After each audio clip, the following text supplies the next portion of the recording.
Okay, nandito kami ngayon sa closing procedure.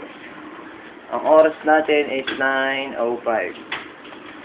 Hindi kami sakto nagsasara ng aming branch.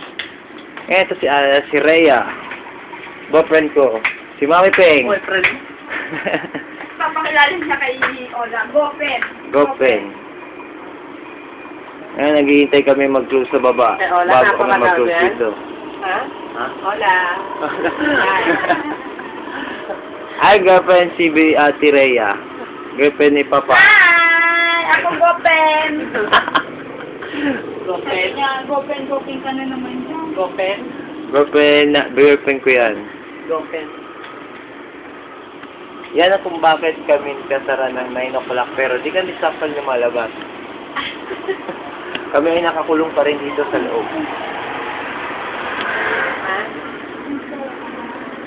Ay, oo. Wala.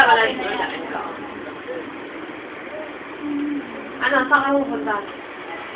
Dito daw siya. Sa Isim-Tree. Sa price increase.